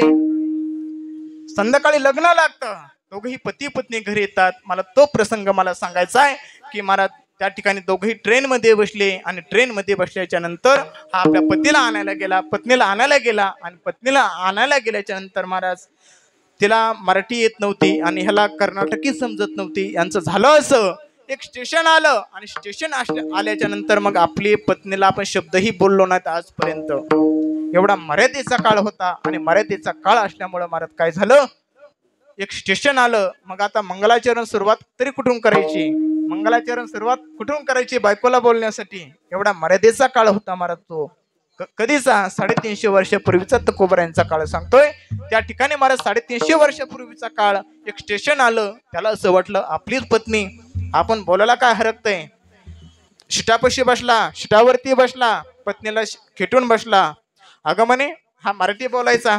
अगं म्हणे या स्टेशनचं नाव काय. या ठिकाणी गाडी थांबली, ट्रेन थांबली. तिला मराठी येत नव्हती आणि याला कर्नाटकी समजत नव्हती. त्या ठिकाणी झालं असं, महाराज त्याने विचारलं अगं म्हणे स्टेशनचं नाव काय. तिने सांगितलं येनंद्री. येनंद्री म्हणजे कर्नाटकी भाषेमध्ये सांगतो की काय म्हणता. त्याला असं वाटलं की आपल्या पत्नीने या स्टेशनचं नाव सांगितलं येनंद्री. दुसरं स्टेशन आलं, गाडी थांबली. अगं म्हणे या स्टेशनचं नाव काय. त्यावेळेला त्याच्या पत्नीने नाव सांगितलं की या स्टेशनचं नाव काय आहे महाराज, या स्टेशनचं नाव आहे येनंद्री. त्याला असं वाटलं की एक खुर्द असेल आणि एक बुद्रुक असेल, अशी नाव असतात ना. तिसरं स्टेशन आलं आणि तिसरं स्टेशन आल्याच्या नंतर पुन्हा गाडी थांबली महाराज. आणि गाडी थांबल्याच्या नंतर पुन्हा आपल्या पत्नीला विचारलं अगं म्हणे बाहेर बघ, बाहेर बघ, हे धार्मिक गाव दिसतंय. या ठिकाणी अखंड हरिनाम सप्ताहाचा आवाज आपल्यावरती येतोय आणि त्या ठिकाणी कुठेतरी कीर्तन भजन चालू आहे, ते आवाज आपल्या कानावरती येतोय. हे धार्मिक गाव असलं पाहिजे, या गावाचं नाव सांग. त्यावेळेला तिने सांगितलं काय काय येनंद्री म्हटली. महाराज त्याची तळपायच्या कुठं आली हो, कुठं आली हो, मस्तकाला आग चढली. आणि मस्तकाला आग चढल्याच्या नंतर मला त्याला वाईट वाटलं. पुन्हा गाडी पुढे थांबली. त्यावेळेला महाराज त्यानं पुन्हा एकदा विचारलं अगं म्हणे स्टेशनचं नाव काय, स्टेशनचं नाव काय म्हटल्याच्या नंतर त्यांनी महाराज काय भाई मागं सारली. आणि भाई मागं सारून महाराज काय सांगितलं, जसा नाव सांगितलं तिने येनंद्री म्हटली, ती येनंद्री म्हटली आणि धडाका मारला. कसा धडाका मारला, असं. ज्याला बायको देणं सुद्धा आता महाग झाले बर का. खरंच त्यांना म्हटलो नाही मी, दुसऱ्यांना म्हटलो. मला सांगायचंय काय, ऐका, ज्याला सम कळाली त्यांना सगळं कळालं. मला सांगायचंय काय, महाराज त्या ठिकाणी धडाका मारला आणि तिच्या तोंडातून काय शब्द निघला, याग बडकत्री, याग बडकत्री. त्यावेळेला त्याने सांगितलं अगं म्हणे तू अगोदर जर सांगितलं असतं या स्टेशनचं नाव याग बडकत्री आहे तर मार कशाला खाल्ला असतास, धडाका कशाला खाल्ला असतास. त्यावेळेला महाराज पण त्यांची अवस्था अशी झाली, तिला मराठी कळत नव्हती, ह्याला कर्नाटकी समजत नव्हती. बरोबर आहे की नाही. हे पती पत्नी होते पण यांना भाषा एकामेकाची कळत नव्हती. त्यांचं लग्न कसं झालं हे मला सुद्धा सांगता येणार नाही. आजचा काळ वेगळा आहे महाराज. लग्न जमवणारे आता कमी झालेत आणि लग्न मोडणारे जास्त झाले हो. प्रत्येक गावात तीच अवस्था झाली. आणि आता मुलगी पाहायला जर गेल्याच्या नंतर अवस्था अशी आपल्या मराठवाड्यातलीच म्हणून सांगतो बरं का. आपण सगळे एका गावचे असल्यासारखे. ऐका, मुलगी पाहायला गेल्याच्या नंतर मुलगा बेवडा असू द्या कसा असू द्या, मुलगी पाहायला गेल्याच्या नंतर 2 जण जातात. किती जण, 2 जण. तिसरा जमत नाही. 2 जण गेल्याच्या नंतर महाराज ती आपण ज्या मुलीला पाहायला जाणार आहोत ना, ती मुलगी, तो मुलगा कसा बी असू द्या, आपला तिचा भाऊ आपल्या शेजारी बसलेला असतो जेवायला, आपल्यासोबत आपला मित्र असतो, तो आपल्या शेजारी जेवायला बसलेला असतो. आपल्या मित्राला महाराज ती 2 भजी कमी वाढते. आपला भाऊ, तिचा भाऊ आपल्या साईडला जेवायला बसलेला असतो, सक्का भाऊ आपल्या साईडला जेवायला बसलेला असतो, तिला 2 भजी मारत ती मुलगी कमी वाढते. आणि जे शंभर पोरगा मला बघायला आलेलं आहे, म्हणजे मला नाही त्या मुलीला बघायला आलेला आहे ना, त्या मुलीला मारत ती 2 भजी आगाव वाढते. ते कसं असू द्या, बेवडा असू द्या, खाणारा असू द्या, पिणारा असू द्या, कुठं फिरणारा असू द्या, काय असेल हो, काय काय असेल ह्याच्यामध्ये, काय कशामुळे असं ती 2 भजी जास्त वाढत असेल की तिला तिच्या मनामध्ये मारत काय विचार येत असतील, हे आपले मालक होणार आहेत आणि आपले आयुष्यभर आपले काय करणार, आपल्याला सुखामध्ये सांभाळणार आहेत, तिच्या मनामध्ये हा विचार असतो. म्हणून ती 2 भजी आगाव वाढते. शेजारी दोघंही बघतात, ह्याला कसं काय 2 भजी आगाव वाढले, पण बोलता येत नाही. म्हणून मला सांगायचंय काय, आता या ठिकाणी काळ असा झालाय महाराज, खरंच लग्न जमवायची सुद्धा गरज नाही. गेटकीन झाले सगळं, मुलाच्या आणि मुलीच्या मनावरती झालेलं आहे. घरच्यांना काहीच करायचं ठेवलं नाही. आणि विशेष करून महाराज तुम्हाला सांगतो, ज्या मुली बाहेर शिकतात, ऐका, ज्या मुली बाहेर शिकतात त्यांचं ऑलरेडी 90% त्यांचं ते ज्या गुरुकुलामध्ये शिकतात, ज्या एखाद्या हॉस्टेलला शिकतात, एखाद्या वसतिगृहामध्ये शिकतात, एखाद्या कोणत्याही शाखेमध्ये शिकतात, त्या ठिकाणी महाराज त्यांचे लग्न त्यांना लग्न लावायची म्हणजे त्यांचे लग्न जमवायची गरज नाही. कारण शिकत असताना त्यांनी काय केलं, त्यांनी 4 तास अभ्यास केला आणि 18 तास त्यांनी हेच केलं की आपलं कसं जमन दोघंही महाराज त्या ठिकाणी मुलं आणि मुली यांचे लग्नाचं खूप या ठिकाणी सांगायसारखं महाराज खूप आहे. पण आपला वेळ सुद्धा महाराज कसा आहे मर्यादित आहे. म्हणून मला सांगायचं आहे काय की या ठिकाणी महाराज दोघेही दाम्पत्य आले आणि आल्याच्या नंतर महाराज दोघांची एकमेकाला भाषा समजायना कानडीने केला मराठा प्रतार एकाची उत्तर एक नाही. ह्याचं उत्तर तिला येणार तिचं उत्तर ह्याला येणार. कारण हा मराठी प्रांतातला मुलगा असल्यामुळं ह्याला काय ते सांगता येणार, ती कर्नाटकात असल्यामुळं ह्याला काय भाषा कळेना. म्हणून मला सांगायचंय काय महाराज आपल्या जीवनामध्ये खूप सर्वात महत्वाची आपल्या जीवनामध्ये संगती खूप महत्वाची हो. तुकोबाराय म्हणतात मला माझ्या जीवनामध्ये फक्त सत्संगती पाहिजे, दुसरं माझ्या जीवनामध्ये मला काही नको. भगवान परमात्मा तुकोबारावरती प्रसन्न झाले तेव्हा भगवान परमात्मा तुकोबारावर प्रसन्न झाले. तुकोबाराय काहीतरी मागाव, काही नको म्हटले. ज्ञानोबारावरती प्रसन्न झाले, माऊली काहीतरी मागाव, काही नको म्हटले, काहीच नको. ऐका 4 मुलं होते आणि 4ही मुलांचे लग्न झाले आणि 4ही मुलांचे लग्न झाले. 4 जावा 3 मुलांचे लग्न झाले आणि तिसरा एक 4 नंबरचा राहिला होता. 4थ्याचं लग्न जमलं पण त्याला बायको थोडी सुशिक्षित आली, शिकलेली मुलगी आली आणि शिकलेली मुलगी आल्याच्या नंतर काय झालं, ती आल्याच्या नंतर महाराज यांची दरिद्री, घरी कपडे नाहीत बरोबर घालायला. या 3 जावा तिला सांगू लागल्या अगं म्हणे या घरी तू कशाला आलीस, या घरी कशी पडलीस तू येऊन, अगं या ठिकाणी उपवास जर असेल तर 3 दिवस आम्हाला उपाशी राहावं लागतंय, या घरी तू अशी कशी आली ग. त्यावेळेला महाराज त्या मुलीच्या मुखातून शब्द निघाले. कोणती? 4 नंबरची. 4 नंबरची म्हणजे सर्वात छोटी. त्या मुलीनं लग्न झाल्याच्या नंतर त्या तिघीला उत्तर असं दिलं, एका शब्दात उत्तर दिलं, अगं म्हणे आपल्या घरची परिस्थिती, आपल्या सासरीची परिस्थिती कशी असू द्या, किती नाजूक असू द्या, किती दरिद्री असू द्या, दरिद्री नाम संवत्सरे, या ठिकाणी किती काही असू द्या, पण माझं माहेर माहिती तुम्हाला कसं आहे, माझं माहेर श्रीमंत आहे. ज्या दिवशी मला कमी पडेल ना काही, त्या दिवशी मी माझ्या माहेराला जाईल आणि माझ्या माहेराला जाऊन मी माझी सामुग्री आणीन आणि माझी सामुग्री आणून मी माझा संसार सुजलम सुफलम करीन. त्या वेळेला हा सिद्धांत सांगितलाय, दृष्टांत सांगितलाय. मला सिद्धांत हा सांगायचा आहे की त्या वेळेला ज्ञानोबा या ठिकाणी सांगतात की मी काय करेन, माझ्या माहेराला जाईल आणि माहेराला जाऊन त्यांचा आधार घेईन. कारण ते कोण आहेत, माहेर माझं काय आहे, पंढरी माहेर आहे, पांडुरंग पिता आहे, रुक्मिणी माझी माता आहे आणि सगळ्यांचा मी आधार घेईन आणि आधार घेऊन मी या जगाचा संसार करीन. अभंगाचं 2रं चरण. जाई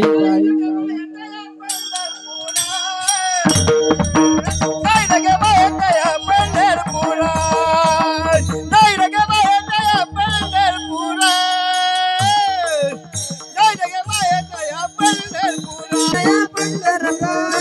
नग माये तया पंढरपुरा, जाई नग माये तया पंढरपुरा, जाई नग माये तया पंढरपुरा,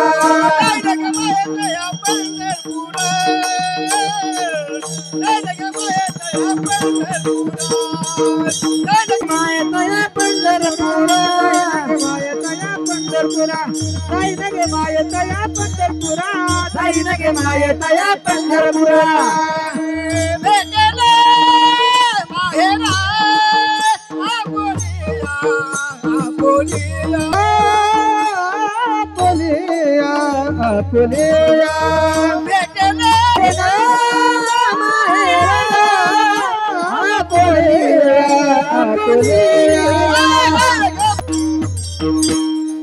या ठिकाणी मला ज्ञानोबा भगवान परमात्मा पुढे काय सांगतात की मी पंढरपूरला जाईल आणि त्यांचा आधार घेऊन या जगाचा संसार सुखाचा करीन.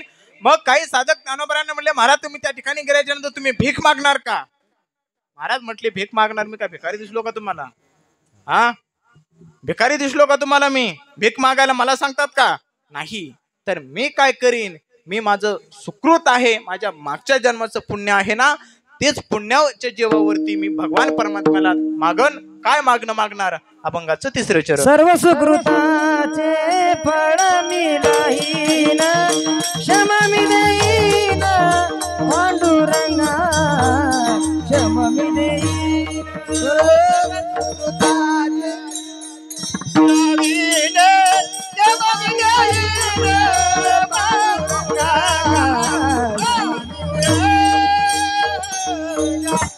त्यावेळेला मला ज्ञानोबरांनी सांगितलं, ऐका मी भीक मागणार नाही, सर्व सुकृताचे फळ मी लाहीन.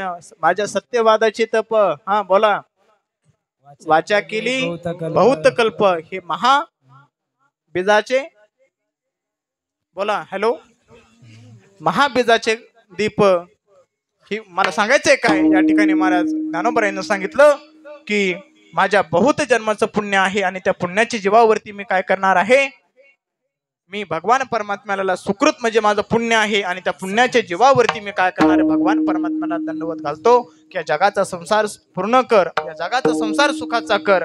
मग माऊली आम्ही पंढरी क्षेत्रामध्ये आल्याच्या नंतर, भगवान परमात्म्याची साधना केल्याच्या नंतर, पंढरपूरची वारी केल्याच्या नंतर आम्हाला तो भगवान परमात्मा आपल्यासारखा करील का? ज्ञानोबा तुम्हीच आम्हाला सांगा. चौथं बाप रखुमादेवी वरू विठ्ठलाच्या भेटी, बाप रखुमादेवी वरू विठ्ठलाच्या भेटी, बाप रखुमादेवी वरू विठ्ठलाच्या भेटी, बाप रखुमादेवी वरू विठ्ठलाच्या भेटी.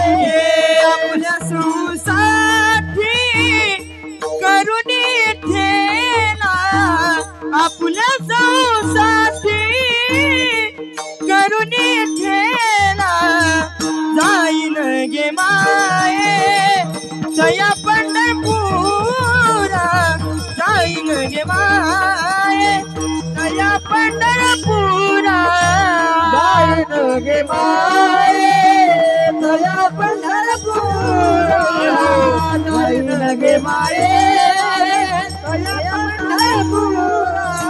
भेटेन माहेरा आपुलिया, भेटेन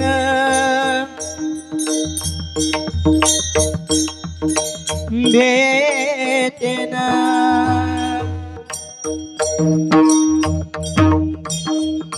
भेटेन माहेरा, भेटेन भेटेन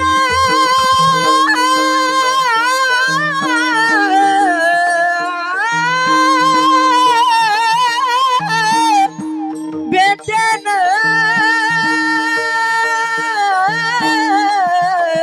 माहेरा पुलिया, भेटेन माहेरा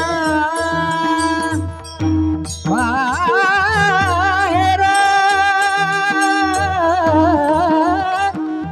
माहेरा माहेरा भेटेन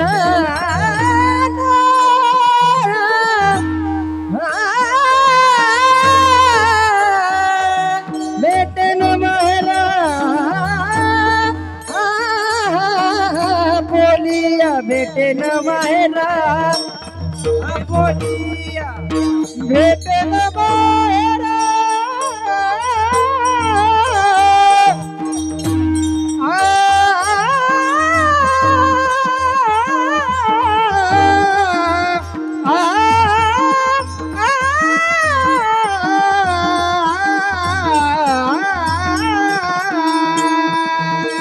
भेटेन माहेरा आपुलिया, भेटेन माहेरा आपुलिया, जाईन गे माये तया पंढरपुरा, जाईन गे माये तया पंढरपुरा.